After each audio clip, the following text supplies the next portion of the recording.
Hi, hope everyone's enjoyed the stop action videos I've done up to date, but now it's time to move on to a regular video. So if you've been keeping track, I've been making test body panels off of the molds, and I ended up joining the back top half to the rear tail section. When I put it on here to test, I'm looking at the fit. There's a couple things. One, you can see along here that it's not quite wide enough where it meets the fender. Now this is the trunk, there we go, the trunk, you can see the trunk right here, and then the hatch. Well, the hatch on the 63 stops here, so I'm going to have to join it here and then extend it with the fender as well.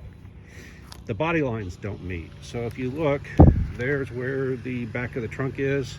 It extends across there. There's where the front of the trunk is. It extends across there. So I'm going to have to cut out a section of the trunk. To do that, I'm going to have to bond the rear hatch in place and then cut it here and cut it here. All right, similarly, you can see that the back end, when we looked previously, it stuck out too far. If you look, there's a big gap across there. Looking at it, I can cut away this bottom section and it will allow it to move forward. What that means is I'll use the C8 bottom black section and cut this off where the orange meets the black. All right, also, if you look, there's a gap in the top there, so this top can go down a little bit.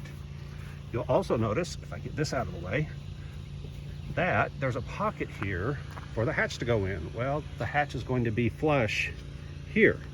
So that means I can cut away that much distance, which is anywhere from 3 inches. It's maybe a little bit up there, maybe an inch or so, maybe as much as 4 inches at the highest spot. So this whole section will come down, and if you look, this curve right here is real close to that curve along there. So these two, after I get rid of this step right here, will pretty much match each other. So the height of the fender is going to be really, really close to the factory one on the C8. So what I did was I came back here and visually lined up where the black is, and then I took the 2.5 inches there, added it to it, and it came to right at 4 inches. So I took a 2x4 section, turned it sideways, made a line all the way across there. So my next step is I'm going to cut that line all the way across there, and that will make this to where it should be able to move down sufficiently. I'll probably have to cut some more after that, but I won't know until I do it. Also, I am going to cut all of this extraneous stuff for the hatch, and that'll allow this whole thing to lower down. So anyway, next time you see it, this will be trimmed up significantly. It'll be lowered, it'll be moved forward, and then we'll see what happens from there. See you then.